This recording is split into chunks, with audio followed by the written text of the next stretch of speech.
Assalamualaikum warahmatullahi wabarakatuh. Bismillahirrahmanirrahim. Alhamdulillah wassalatu ala rasulillah wa ala alihi wa sahbihi wa mawalah. La hawla wa la quwwata illa billah. Rabbi shrah li sadri wa yassir li amri wa hlul 'uqdatam min lisani yafqahu qawli. Allahumma inni a'udzubika an adilla wa dhalla zilla wa zalla aw adlima aw udlama aw ajala yajala alayya. Bapak Ibu dan saudara sekalian yang dimuliakan oleh Allah, alhamdulillah pada subuh hari ini kita bisa kembali mengikuti kajian kitab Hayatus Sahabah. Sebelum kita mulai, mari kita bacakan surat Al-Fatihah untuk mu'alif kitab ini, Al-Allamah Syekh Muhammad Yusuf Al-Kandhalawi, dan juga untuk guru-guru kita semua dan kita yang hadir di majelis ini. Semoga Allah Subhanahu wa taala senantiasa memberikan kepada kita keberkahan ilmu dan menjadikan ibadah kita, amal kita semuanya diterima oleh Allah Subhanahu wa taala dengan ilmu yang bermanfaat yang kita pelajari hari ini. Ala dinniyah wal kulli niyatin shalihah. Al-Fatihah. A'udzubillahi minasyaitonir rajim. Bismillahirrahmanirrahim. Alhamdulillahirabbil alamin arrahmanir rahim. Iyyaka na'budu wa iyyaka nasta'in. Ihdinas siratal ladzina an'amta 'alaihim. Kita lanjutkan pembahasan tentang kebiasaan para sahabat Rasulullah SAW, bagaimana mereka menjamu tamu, bagaimana kebiasaan mereka it'amut ta'am. Bismillahirrahmanirrahim.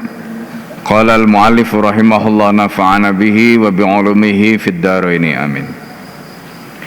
Hadis Jabir radhiyallahu anhu fi dzalika. Hadis Jabir radhiyallahu anhu. Jabir ini adalah sahabat yang asli Madinah atau asli dari kalangan Ansar.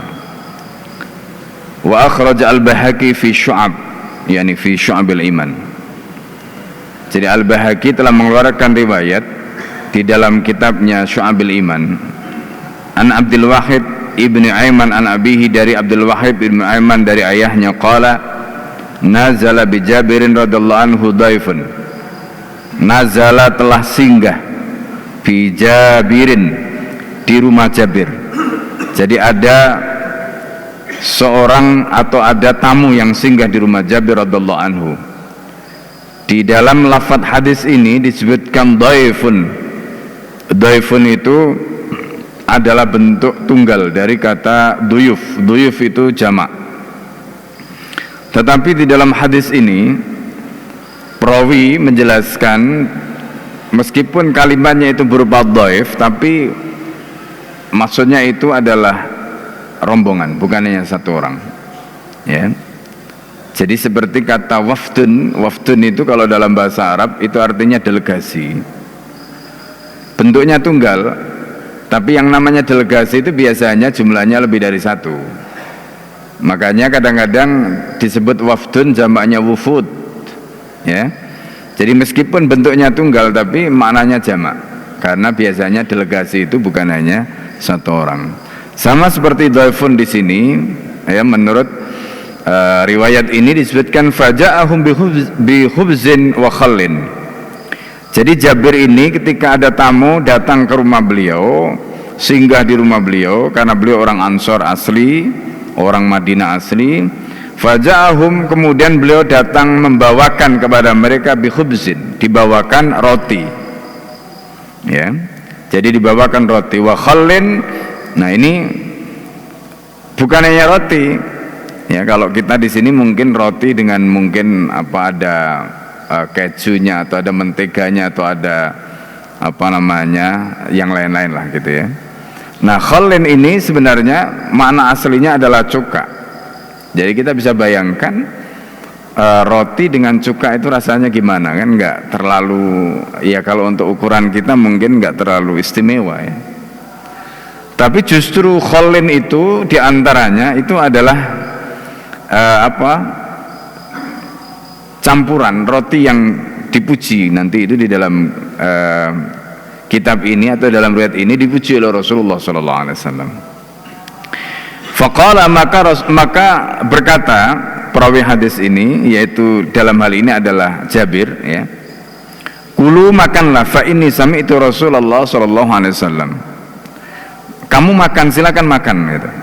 Silakan makan, fa inni sami'tu Rasulullah, karena aku telah mendengar Rasulullah sallallahu alaihi wasallam yaqulu, pernah bersabda. Apa kata Nabi? Ni'mal idamu al-khallu. Idam itu adalah semacam apa, kalau makanan itu berarti kayak lauk pauknya begitu, itu idam, ya. Tapi kalau roti kan bukan lauk pauk, ya, campurannya tadi. Jadi ada roti, ada campurannya gitu. Maka kata Nabi, nikmal idamu, sebaik-baiknya campuran makanan tadi itu adalah al-khallu, kata Rasulullah. Nah, ini kalau kita bicara dalam konteks ilmu nutrisi mungkin perlu riset, ya. Kenapa Rasulullah SAW menyebutkan sebaik-baiknya campuran roti itu atau campuran makanan tadi kok cuka? Kenapa itu kita belum tahu. Nah, ini mungkin perlu riset, ya. Tapi Rasulullah menyebut begitu, ya. Padahal rasanya kan nggak enak sebenarnya, ya. Rasanya nggak enak. Tapi kata Nabi nikmal idamu al khallu. Jadi kalau Rasulullah memuji itu pasti istimewa, nggak mungkin nggak. Ya, Rasulullah ketika memuji itu pasti istimewa. Makanya di sini disebutkan fihi madkhun lil khalli. Jadi ini ada pujian untuk apa? Cuka tadi itu. Nah, kenapa dipuji oleh Nabi? Ini pertanyaannya. Jadi kenapa ini dipuji oleh Nabi? Li'annahu aqallu mu'natin wa yahsulul madaqu bidunil masyaqqah wal mu'an. Jadi karena itu adalah, kalau kita bicara soal apa, persediaan, ya. Kenapa Rasulullah SAW menyebut cuka tadi itu kok sebaik-baiknya apa, semacam lauk atau campuran untuk roti tadi itu? Nah, menurut pensyarah hadis ini, karena cuka itu biasanya bahan dasar yang sudah ada di rumah. Jadi kalau misalnya kita punya tamu, ya, kita punya tamu, kemudian kita tidak punya apa-apa, kalau dikasih roti saja kan nggak ada rasanya.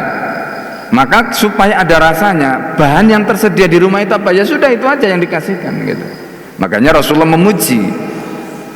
Jadi tanpa melihat rasanya seperti apa, karena itu adalah sesuatu yang sudah ada. Kalau ibu-ibu kan biasanya selalu ada di dapur, ya, sama seperti garam lah, gitu. Nah, makanya nanti dalam riwayat berikutnya disebutkan, misalnya ada tamu datang kemudian disuguhi roti, karena nggak ada yang lain, roti sama garam saja. Kenapa kok roti sama garam? Ya itu tadi karena memudahkan tuan rumah. Makanya nanti ada riwayat berikutnya, bagaimana ketika tuan rumah itu tidak ada yang lain, disuguhi itu, lalu kemudian tamunya ada tamunya ini agak dalam tanda petik apa namanya, nggak sopan. Wah, ini seandainya ada campuran begini lebih enak kali, ya. Nah, ini tamunya kurang sopan, nanti disebutkan di situ.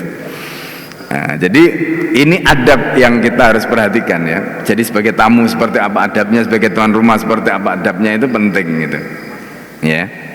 Ini. Makanya di sini Rasulullah SAW menyebutkan nikmal idam al khallu halakun bil qawmi ayyahtakiru ma kuttima ilaihim. Nah, ini kata Nabi. Jadi sebaik-baiknya campuran untuk makanan tadi itu adalah cuka.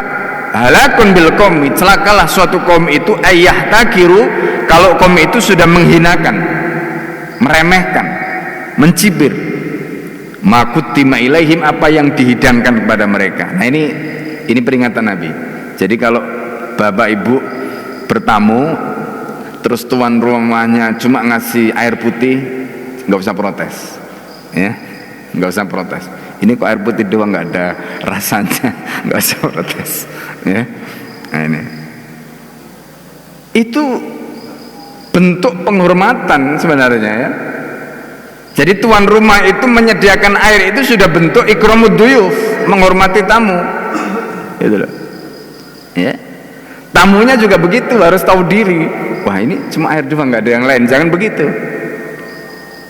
Ini kadang-kadang mungkin karena kebiasaan, ya. Ya, kebiasaan mungkin kalau di rumah biasa minum teh atau minum kopi, atau ya minimal teh ada gulanya begitu.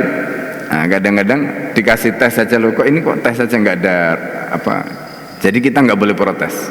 Nah, itu bagian dari apa?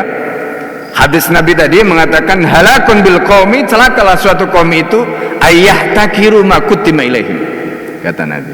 Ketika mereka itu sudah meremehkan, ketika mereka itu sudah menghina, ketika mereka itu sudah mencibir apa yang dihidangkan kepada mereka. Halakun bil qaumi, kata Nabi, celakalah suatu kaum itu.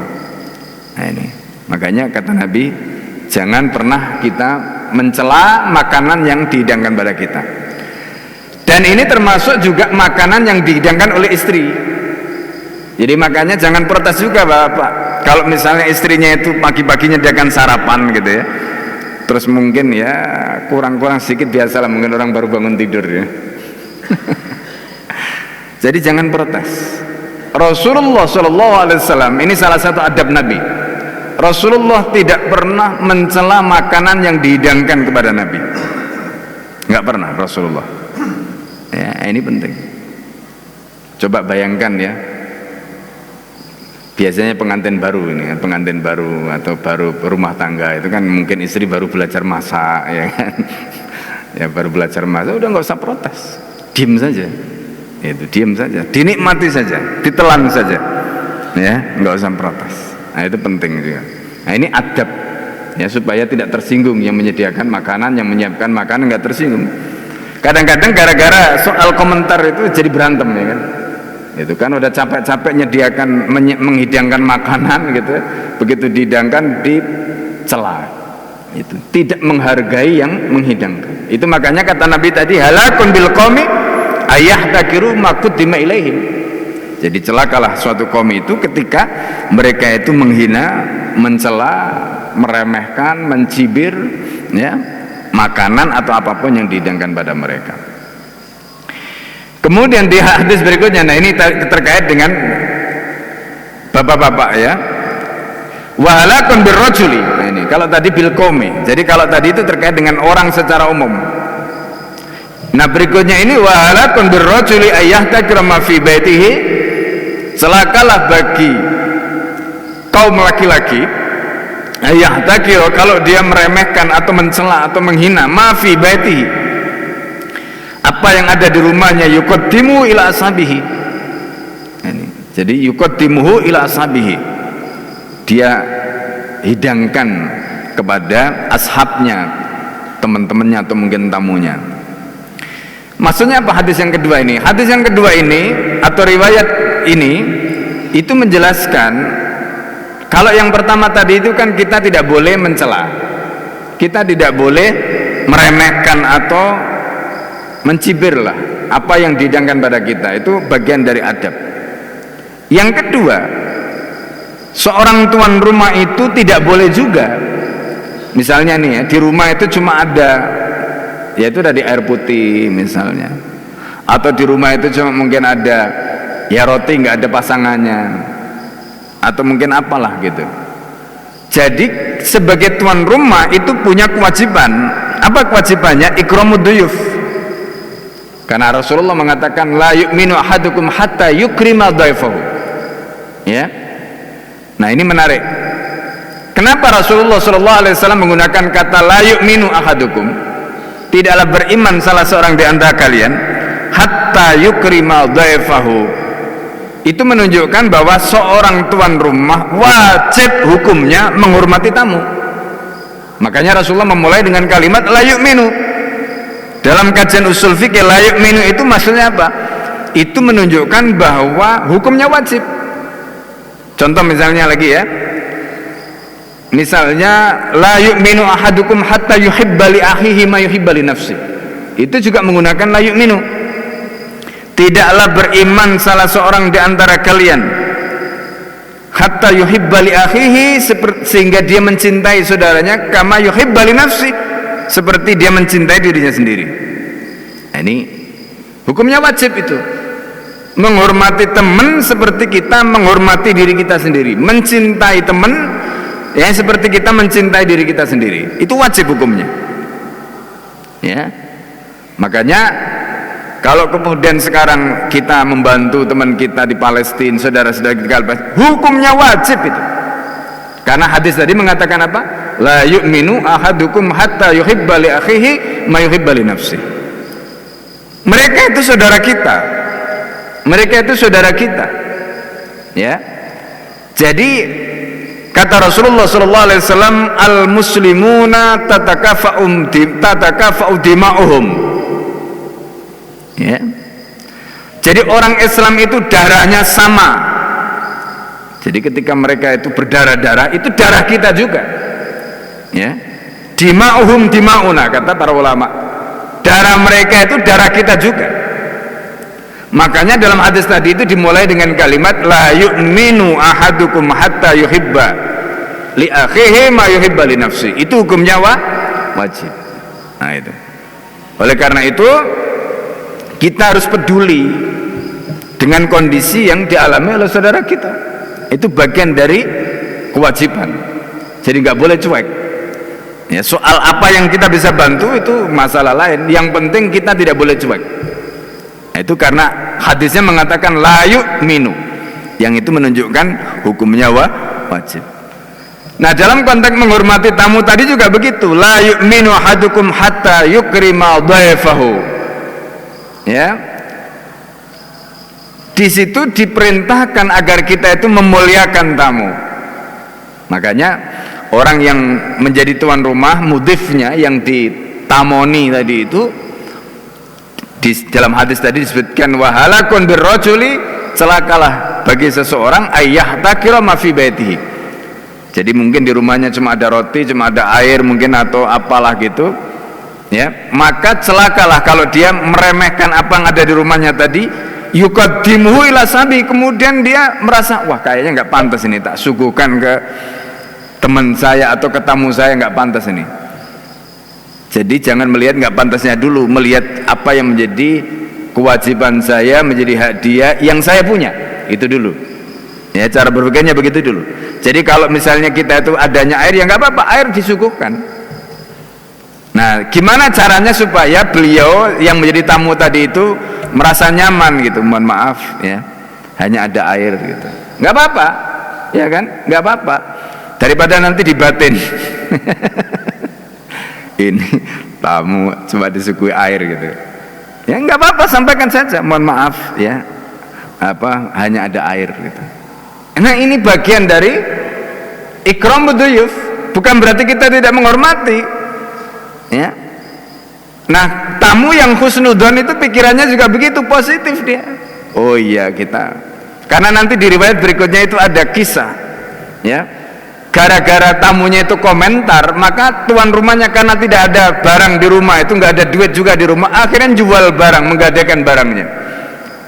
Ya, ini nggak boleh. Itu namanya menyusahkan tuan rumah, nggak boleh.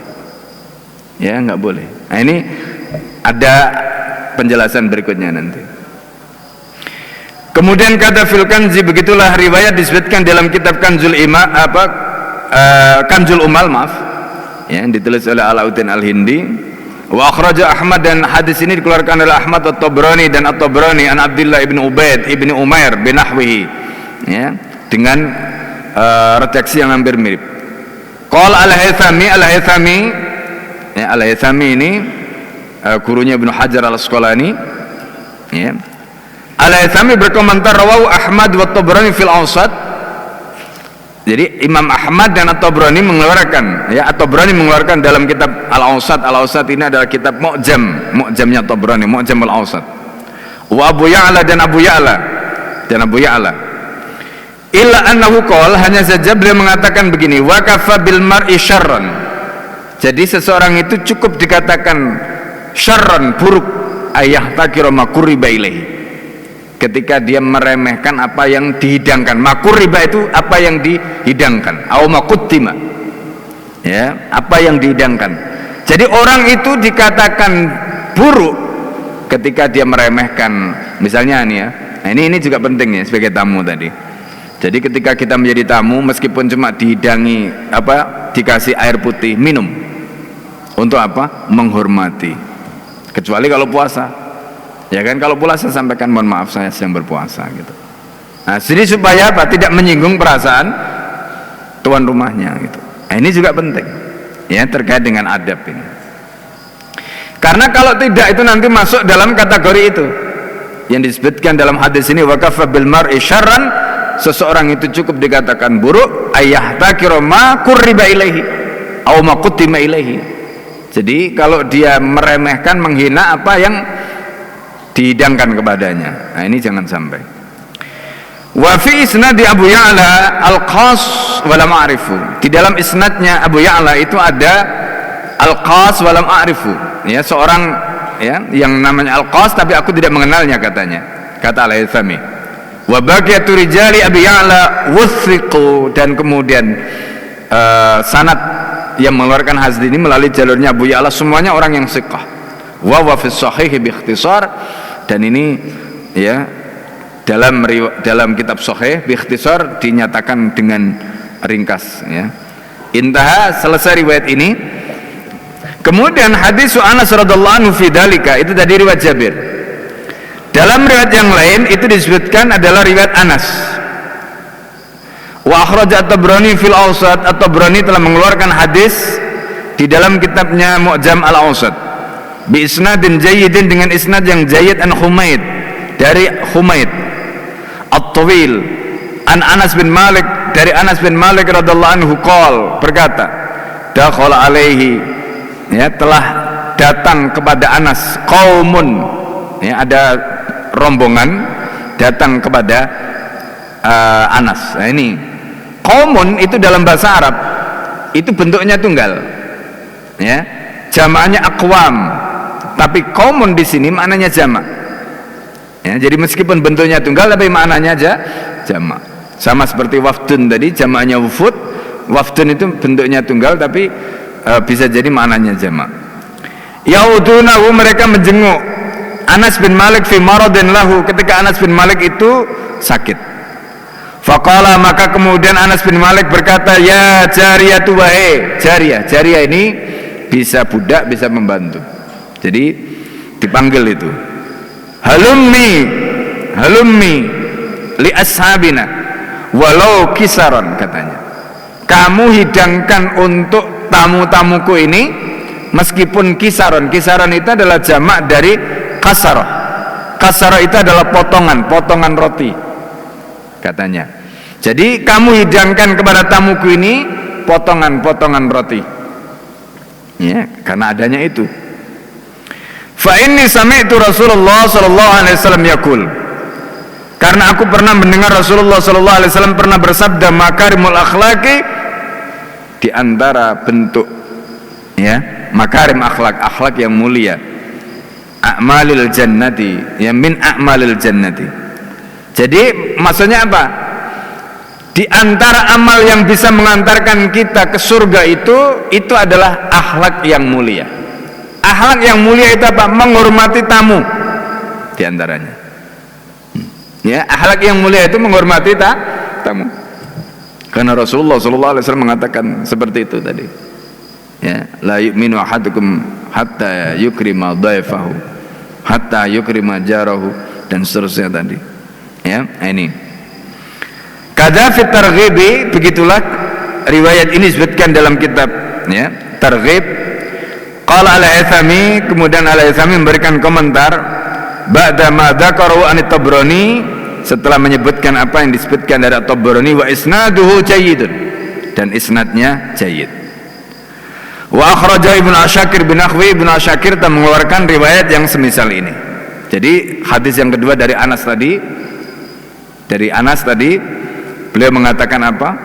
Sama, intinya ketika ada tamu wajib kita hormati, ya, karena itu beliau perintahkan kepada budaknya, pada pembantunya untuk apa? Menghidangkan apa yang dimiliki.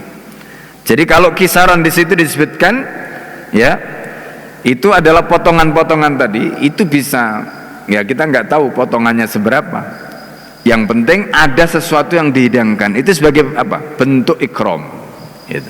Jadi tanpa melihat ini rotinya ini kualitasnya seperti apa, ya usahakan kalau misalnya kita menghidangkan, ya jangan yang expired lah. Kalau sekarang kan ada itu kan roti, karena bukan produksi sendiri kan, di situ ada tulisannya ya kapan expirednya, karena itu kan nanti kaitannya dengan, ya, mungkin kesehatan dan sebagainya, gitu.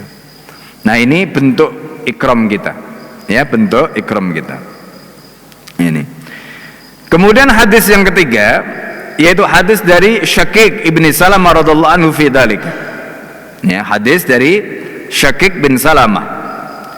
Di sini disebutkan wa akhrajat Tabrani an Syakik ibni Salamah radhiallahu anhu. Jadi At-Tabrani mengeluarkan hadis dari Syakik bin Salamah radhiallahu anhu, semoga Allah meridhai.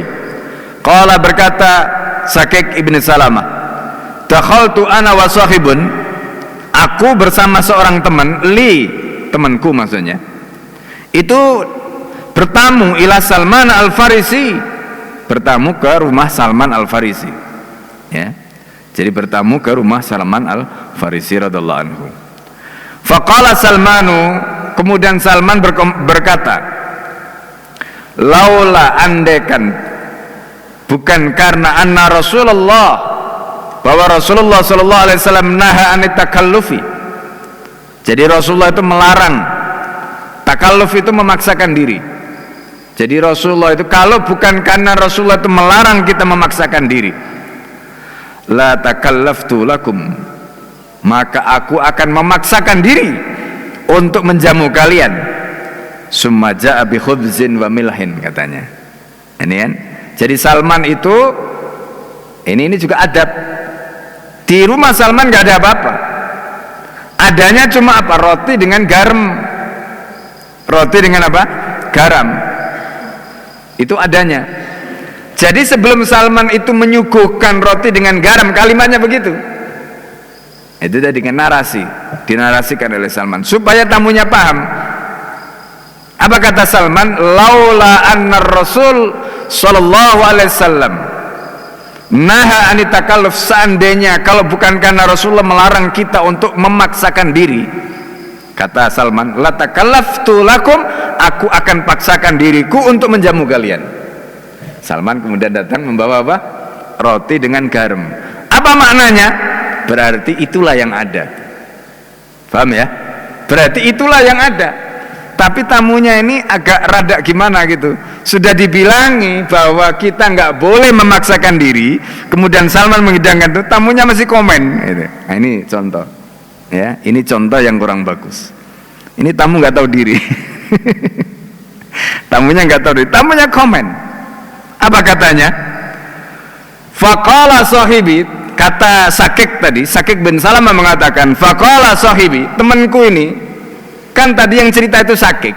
Syakik cerita, aku bertamu ke rumahnya Salman dengan seorang temanku. Nah, Syakik bisa menjaga mulutnya, bisa menjaga hatinya, ngerti apa yang disampaikan oleh Salman. Temannya nggak bisa jaga, ya, temannya nggak bisa jaga, keceplosan deh.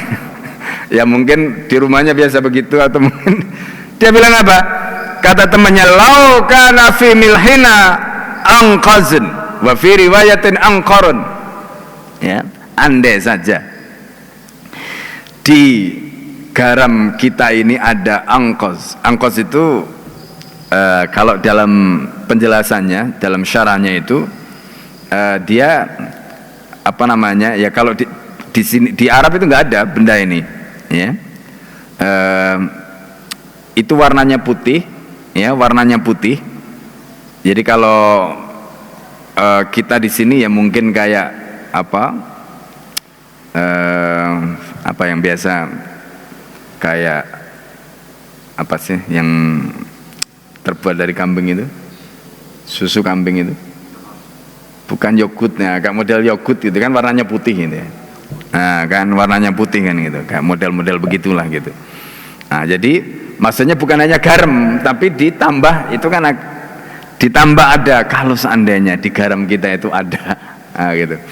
Ini tamunya ini apa namanya, sudah dikasih roti sama garam, kemudian tuan rumahnya sudah bilang laula anna Rasulullah sallallahu alaihi wasallam naha anit takallufi tadi, la takallaftu lakum. Sudah ngomong begitu, tamunya ini masih, ya kan?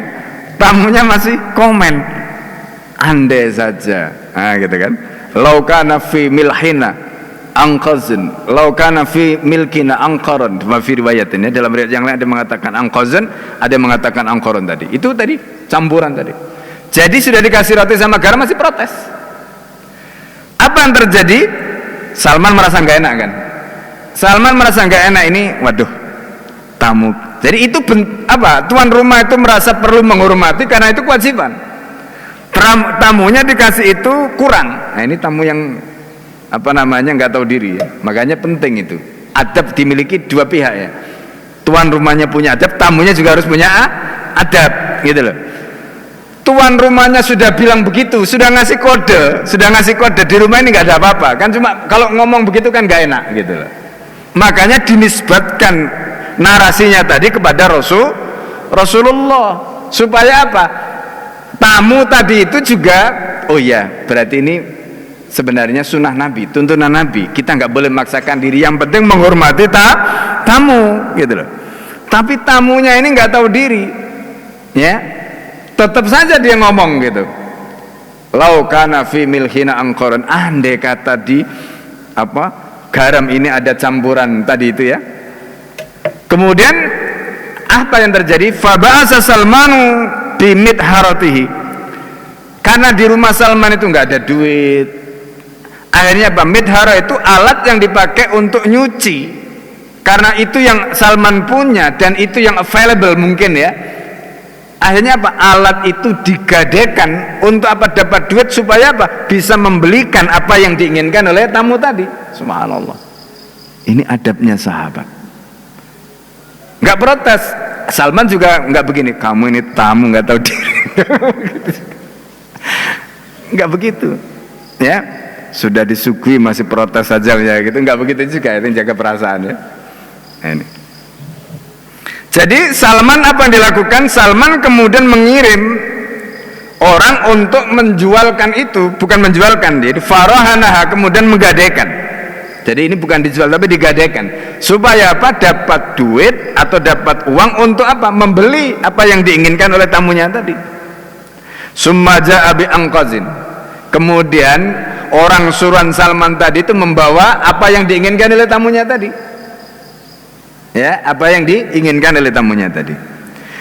Falamma akalna, kemudian ketika kami sudah memakan roti dengan garam sama angkos tadi itu, qala sahibi, temanku itu berkomentar apa? Alhamdulillah katanya. Alladzi qanna'ana. Ya, alhamdulillah segala puji milik Allah, hanya milik Allah. Alladzi qanna'ana, yang telah menjadikan kami qanaah katanya. Ya. Bima razaqana, dengan apa yang Allah anugerahkan pada kami. Nah, di situ baru Salman Al-Farisi tadi komentar. Apa komentarnya? Faqala. Ini kalimatnya ya. Lau kunita bima razaqaka, andaikan kamu itu qanaah dengan apa yang Allah beri. Kan doanya kan alhamdulillah yang sudah menjadikan aku qanaah. Qanaah itu kan berarti nerima apa yang Allah beri. Faktanya kan dia nggak nerima kan? Buktinya masih komen gitu loh, ya kan? Dia masih komen. Kalau dia qanaah mestinya nggak komen, ya sudah, makan saja bang ada. Tapi dia masih komen. Ketika dia komen dikasih itu, ya kan? Kemudian sampai Salman itu karena nggak ada duit nggadekan midharahnya tadi itu untuk membelikan apa yang diinginkan oleh tamunya tadi. Begitu selesai, alhamdulillah. Alladzi qana'ana bima razaqana. Apa kata Salman? La kunita bima razaqaka lam takun madharati marhunatan, katanya. Marhunatan, maaf. Seandainya kamu itu qanaah dengan apa yang Allah anugerahkan kepadamu, maka alat pencuciku itu nggak perlu digadaikan. Subhanallah. Ini alat pencuci nggak perlu digadaikan. Nah, gini ini kadang-kadang perlu tamu digituin.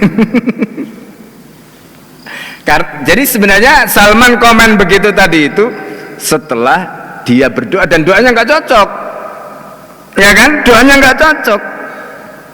Doanya mengatakan segala puji milik Allah yang telah menjadikan aku qanaah. Lo qanaah kok protes? Orang qanaah itu nggak boleh protes, gitu loh. Kalau qanaah itu ya sudah terima apa adanya, nggak usah protes. Itu namanya qanaah. Kalau protes namanya tidak qanaah. Nah, gitu. Makanya doanya nggak cocok. Nah, karena doanya nggak cocok tadi akhirnya dikasih pelajaran sama Salman. Loh, kalau kamu itu qanaah, harusnya kamu nggak minta sudah disuguhi itu sudah apa adanya. Kan tadi sudah dibilang laula anna Rasulullah sallallahu alaihi wasallam naha anit takallufi, seandainya bukan karena Rasulullah melarang kita takalluf, ya, la takallaftu ilaikum, ya, aku pasti akan, atau la takallaftu lakum, aku pasti akan paksakan diriku untuk menghidangkan hidangan kepadamu, tapi karena Rasulullah melarang nggak boleh. Nah, jadi ini pelajaran bagi kita, ya. Jadi bagaimana dialog para sahabat tadi, kemudian adab mereka. Jadi ketika Salman memberikan, katakanlah tadi, koreksi itu disampaikan oleh Salman bukan di awal tapi di akhir setelah dia berdoa. Itu untuk meluruskan, karena dia berdoa begitu, doanya salah karena nggak sesuai dengan faktanya. Maka kemudian Salman mengoreksi, andaikan kamu qana'ta, kalau seandainya kamu itu qana'ah, qani'ta, kalau seandainya kamu itu qana'ah, kamu itu menerima, maka lam takun madharati marhunatan, maka alat pencuciku tadi itu enggak perlu sampai digadaikan, ya, untuk membelikan campuran makanan tadi itu. Qala al-Haythami memberikan komentar, rawahu at-Tabrani, ya. Hadis ini juga diriwayatkan oleh Tabrani wa rijalus sahih, kemudian rijalnya At-Tabrani adalah rijal yang sahih, ghara Muhammad ibn Mansur At-Tusi wa huwa thiqatun, kecuali Muhammad bin Mansur At-Tusi wa huwa thiqatun, dan beliau termasuk orang yang thiqah, artinya sahih, ya. Wa fi riwayatin indahu, dan dalam riwayat yang lain yang diriwayatkan oleh Tabrani, nahana Rasulullah sallallahu alaihi wasallam an natakallafa lidhaifi ma laysa indana. Ini riwayat yang lain. Jadi Rasulullah itu melarang kita untuk memaksakan diri lidhaifi, untuk menjamu tamu, ma laysa indana, dengan sesuatu yang kita enggak punya. Itu enggak boleh. Ya. Betul, menghormati tamu itu hukumnya wajib, tapi jangan memaksakan diri. Itu. Jangan memaksakan diri. Jadi ketika yang ada tadi itu cuma air, ya sudah, nggak apa-apa, hidangkan air, sampaikan saja, ya mohon maaf adanya cuma air, misalnya gitu. Atau kalau misalnya adanya roti, ya, kasih roti, dan begitu seterusnya. Adanya biskuit, kasih biskuit, adanya mungkin apalah yang kasih. Itu untuk apa? Menghormati tamu tadi. Nah, redaksi yang disampaikan oleh Salman Al-Farisi tadi bagus, ya, untuk ngajari kita, ngajari tamu tadi. Tentang apa? Kalimat laula anna Rasulullah sallallahu alaihi wasallam naha anit takallufi la takallaftu lakum, tadi itu bagus. Andai kata Rasulullah sallallahu alaihi wasallam tidak melarang kita untuk memaksakan diri, ya, untuk menjamu kamu, maka pasti aku akan paksakan diriku untuk menjamumu. Nah, dalam riwayat yang lain dari At-Tabrani tadi disebutkan nahana Rasulullah anatakallafa. Jadi kita dilarang Rasulullah memaksakan diri lidhaifi, untuk menjamu tamu ma laysa indana, apa yang kita tidak punya. Jadi jangan sampai karena nggak ada kemudian lari dulu mungkin ke Indomaret, lari dulu mungkin kemana gitu, ya, karena tamu tadi itu. Nah ini di dalam pelajaran yang lain yang kita bisa ambil, kalau misalnya orang itu mau bertamu, maka alangkah bagusnya sampaikan dulu, saya misalnya kalau berkenan saya mau ke rumah gitu misalnya, ya, supaya tuan rumahnya tadi juga siap, karena mungkin dia ada tetapi karena pas waktu di rumah itu nggak ada apa-apa, dia bisa usahakan untuk apa? Ikram duyuf tadi itu. Tapi kalau tamu itu datang tiba-tiba, nggak ada berita, nggak ada informasi sebelumnya, pasti yang punya rumah pengen menghormati, cuma karena nggak ada apa-apa, jadi kesannya akhirnya kelabakan gitu. Nah ini juga adab yang lain, ya, yang kita bisa lakukan gitu. Jadi supaya kita tidak membuat tuan rumah tadi itu akhirnya kelabakan. Kemudian dalam riwayat yang lain, mawaqa baina Umar wa Suhaib radhiyallahu anhuma fi dzalika. Jadi riwayat yang lain adalah apa yang terjadi antara Umar dan Suhaib. Ya, semoga Allah meridai keduanya fi dzalika, dalam masalah ini. Wa akhraja Abu Nu'aim fil Hilyah. Abu Nu'aim telah mengeluarkan riwayat di dalam kitabnya Hilyatul Auliya. An Hamzah ibn Suhaib, dari Hamzah ibn Suhaib, anna Suhaiban radhiyallahu anhu, bahwa Suhaib radhiyallahu anhu kana yut'imut ta'ama. Ini. Jadi Suhaib itu kan ketika Suhaib ini itu kan aslinya bukan dari Mekah, bukan dari Madinah. Suhaib ini, Suhaib itu dapat gelar Ar-Rumi. Ada yang mengatakan Suhaib itu dari Rom, ya. Ada yang mengatakan Suhaib Ar-Rumi. Ar-Rumi itu karena rambutnya pirang, karena itu kemudian diberi gelar Suhaib Ar-Rumi, ya. Tapi ala kulli hal memang Suhaib bukan dari situ, bukan dari penduduk asli Mekah, bukan dari Madinah. Beliau hijrah dari Mekah ke Madinah setelah ada perintah agar para sahabat hijrah ke Madinah setelah terjadinya Baiat Aqabah yang kedua, ya. Nah, jadi pada saat itu kita bisa membayangkan Suhaib ini kaya karena beliau ini bisnismen, datang ke Mekah untuk bisnis dan sukses. Ketika ada perintah hijrah, asetnya di Mekah itu ditinggal semua. Asetnya di Mekah itu tinggal semua, ada rumah, ada macam-macam tinggal semua. Kata Suhaib, kalau seandainya kalian izinkan aku untuk meninggalkan Mekah, ya, aku akan tinggalkan. Kata mereka, silakan, tapi kamu kan bukan orang sini, kamu datang ke sini dulu nggak bawa apa-apa, masa sekarang mau meninggalkan Mekah, barang-barang kamu, harta-harta kamu, aset-aset kamu mau bawa? Silakan kamu pergi, tapi asetmu kamu tinggal. Kata Suhaib, kalau itu yang kalian inginkan, nggak apa-apa, aku tinggal semua. Maka asetnya Suhaib Ar-Rumi itu tinggal di Mekah, dan Suhaib Ar-Rumi datang ke Madinah nggak bawa apa-apa. Ini yang kemudian dikomentari Rasulullah SAW, qad aflaha Suhaib, qad aflaha Suhaib, qad aflaha Suhaib. Sungguh beruntunglah Suhaib, sungguh beruntunglah Suhaib, sungguh beruntunglah Suhaib. Ya, kenapa Rasulullah mengatakan begitu? Karena Suhaib sudah lolos dari ujian, lebih memilih hijrah meninggalkan Mekah untuk ke Madinah ketimbang di Mekah punya harta banyak tetapi beliau tidak bisa menjalankan agamanya dengan sempurna. Nah, ketika Suhaib, artinya begini, jadi ketika kita membaca riwayat ini, kemudian riwayat ini digambarkan karena yut'imut ta'am, jadi Suhaib itu ngasih tamu makanan, makanannya banyak. Ya standarnya Suhaib lah ya, karena Suhaib ini orang kaya. Jangan dibandingkan dengan Salman Al-Farisi, ya kan? Atau jangan dibandingkan dengan sahabat yang lain tadi. Karena Suhaib ini memang dahulunya kaya dan memang beliau kaya gitu. Misalnya Abdurrahman bin Auf misalnya gitu ya. Abdurrahman bin Auf ya memang kaya. Gitu. Standarnya memang orang kaya. Itu Abdurrahman bin Auf.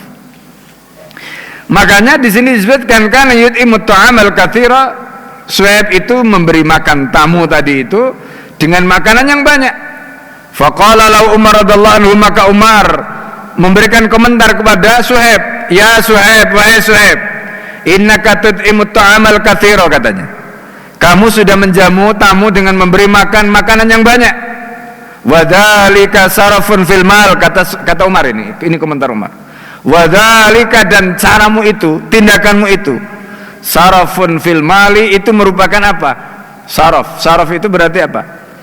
Itu masuk israf. Israf itu ya wala tusrifu, dilarang di dalam Al-Qur'an, dilarang di dalam Islam. Hanya begini. Nah, ini para ulama juga ikhtilaf. Kapan kita disebut israf, kapan tidak?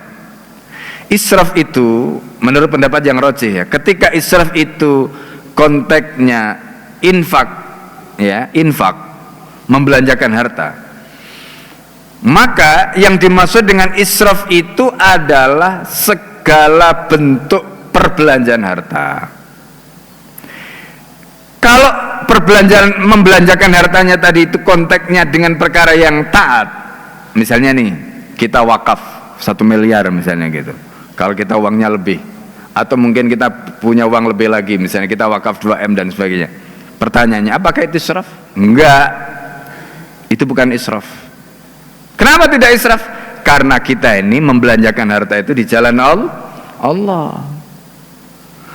Ketika kita ngasih, misalnya ini, mohon maaf ya, ada orang ya yang kita tahu misalnya, entah itu preman ya, yang kita tahu dia mungkin minta uang itu untuk minum, minta uang untuk ini, misalnya gitu ya.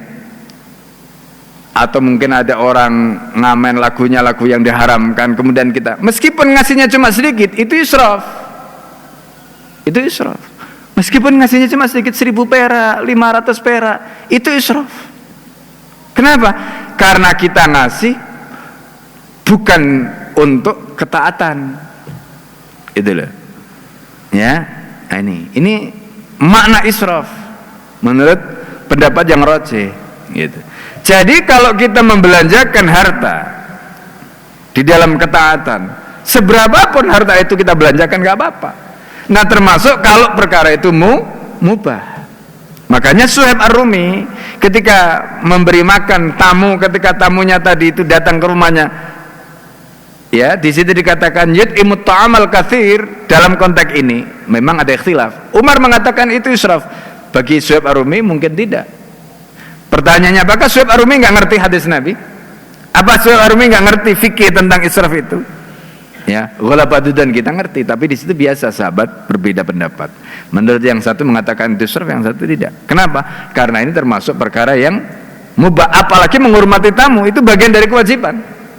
Hanya saja memang ada hadis tadi, laula anna Rasulullah naha anit takallufi, ya, la takallaftu lakum tadi itu, atau nahana Rasulullah anna takallaf lid-dhaifi, ya, ma laysa indah. Nah, itu baru kalau dia memaksakan diri. Tapi kalau memang Suhaib kaya kemudian dikeluarkan makanan yang banyak untuk menghormati tamu, ya nggak apa-apa, wong memang ada di rumah kok. Nah, jadi ini harus kita pahami konteksnya begitu gitu. Ya, bukan karena apa namanya memaksakan diri tadi. Faqala Suhaibun, maka Suhaib berkomentar. Ini komentarnya Suhaib. Artinya Suhaib itu ngerti juga. Jadi Suhaib itu ngerti hadis Nabi juga. Umar persepsinya begitu. Suhaib komentar. Apa komentarnya Suhaib? Inna Rasulullah sallallahu alaihi wasallam kana yaqulu. Jadi Suhaib itu punya pegangan hadis. Ini enaknya para sahabat itu begitu. Yang satu begini karena pakai hadis tadi, yang satu begini pakai hadis yang lain. Kata Suhaib, khiyarukum man at'amat ta'ama. Orang yang terbaik di antara kalian adalah orang yang memberi makan makanan kepada tamu. Wa raddas salama, dan menjawab salam. Jadi kalau ada orang salam, jawab salamnya. Ya kan? Itu termasuk khiyarukum, orang yang paling baik. Nah, kalau memberi makan dalam tanda petik secara mutlak saja itu adalah orang yang terbaik, apalagi ini mafhumnya kan begitu tak? Apalagi kalau Suhaib memberi makan yang banyak. Karena berarti apa? Berarti Suhaib itu satu dapat pahala yut'imut ta'am, memberi makan tamu. Yang kedua ingin iksar, memperbanyak kan? Memperbanyak. Kalau semakin banyak kan logikanya berarti pahalanya semakin banyak. Itu yang dipahami oleh Suhaib, dan itu nggak salah. Yang penting tidak memaksakan diri. Ya, istilah kalau orang Jawa bilang itu ngenek-ngenek nih gitu. Nggak ada diada-adakan. Gitu. Nah, itu nggak boleh, itu namanya takalluf, memaksakan diri. Tapi kalau memang sudah ada, ya nggak apa-apa. Memang sudah ada kok, ya kan? Adanya itu kasih, nggak apa-apa. Memang beliau punya gitu. Fadzalikal ladzi yahmiluni, ini kata Suhaib, itulah hadis itulah yang mendorong aku ala ut'imat ta'am, ala an ut'imat ta'am, untuk memberi makan kepada tamu tadi, termasuk dengan makanan yang banyak tadi. Nah, itu makanya kalau di tradisi orang Arab itu ada istilahnya walimah dan ada istilahnya wadibah. Walimah itu ketika orang itu menghidangkan makanan banyak, ada banyak variasi. Ya, misalnya gini ya, kita ada tamu nih di rumah kita, apa namanya, kita hidangkan makanan gitu, prasmanan, ada banyak pilihan lah gitu ya. Itu dalam bahasa Arab itu sudah disebut walimah. Jadi walimah itu nggak perlu nunggu besar, tapi cukup beberapa tadi itu sudah disebut walimah. Kalau wadibah, Pak, wadibah itu ya hidangan tapi biasa saja. Ya, nah itu wadibah. Nah, jadi itu kalau dalam bahasa Arab ada istilah wadibah, ada istilah walimah. Jadi walimah itu makanan, menghidangkan makanan kepada tamu untuk jenis yang banyak, itu walimah. Ya, ini jadi jangan salah. Ya, nah, jadi makanya dalam hadis Nabi itu ada kalimat yang disampaikan oleh Rasulullah kepada siapa? Kepada Abdurrahman bin Auf, aulim, buatlah walimah walau bisyatin, ya kan? Kadang ini makanya kalau kita nggak ngerti maknanya kan jadi bingung, gimana caranya disuruh bikin walimah cuma dengan satu kambing, ya kan? Itu kan ada hadisnya aulim walau bisyatin. Waktu itu Abdurrahman bin Auf masih miskin karena baru hijrah dari Mekah ke Madinah. Kan semua hartanya ditinggal, hartanya ditinggal semua di Mekah, nggak dibawa. Wong Abdurrahman bin Auf datang ke mana? Datang ke Madinah itu cuma bawa baju, selai sama kuda kok. Nah kemudian setelah itu dipersaudarakan dengan Sa'ad bin Rabi'. Sa'ad bin Rabi' ini orang Madinah yang kaya, dikasih separuh hartanya beliau tolak, dikasih suruh milih istrinya yang mana nggak mau beliau. Itu Abdurrahman bin Auf, ya. Nah setelah itu kemudian beliau usaha, mungkin dalam proses ya, belum kaya pada waktu itu, kemudian beliau menikah, dan pada saat menikah itu memang belum punya harta yang banyak. Maka Nabi katakan apa? Aulim, ya Abdurrahman, aulim walau bisyatin. Kamu bikin walimah meskipun cuma menyembelih 1 kambing. Gitu. Nah ini jadi 1 kambing kalau itu dimasak, ya dimasak, ada misalnya bentuknya sate, ada yang bentuknya gulir, itu sudah walimah. Ya nggak usah nunggu apa macam-macam gitu, itu sudah walimah. Karena apa? Hidangannya tadi banyak gitu. Jadi yang membedakan walimah dengan wadibah itu nanti di situ. Mungkin ini yang bisa Al-Fakir sampaikan pada kajian subuh kali ini ya, semoga bermanfaat bagi kita semua. Sebelum kita tutup, silakan kalau ada yang ingin ditanyakan atau ingin disampaikan dari materi tadi ya, karena sudah masuk waktu syuruk. Silakan ya, kalau ada, fadhol. Cukup? Baik, kalau tidak ada, kita cukupkan sampai di sini. Semoga menjadi ilmu yang bermanfaat bagi kita semua, dan semoga ilmu yang kita pelajari bisa memperbaiki hubungan kita dengan sesama kita, dan menjadi bekal kita ya kelak untuk menghadap Allah Subhanahu wa taala. Kita tutup dengan doa kafaratul majelis. Subhanakallahumma hamdika asyhadu an la ilaha illa anta astaghfiruka wa atubu ilaik. Assalamualaikum warahmatullahi wabarakatuh.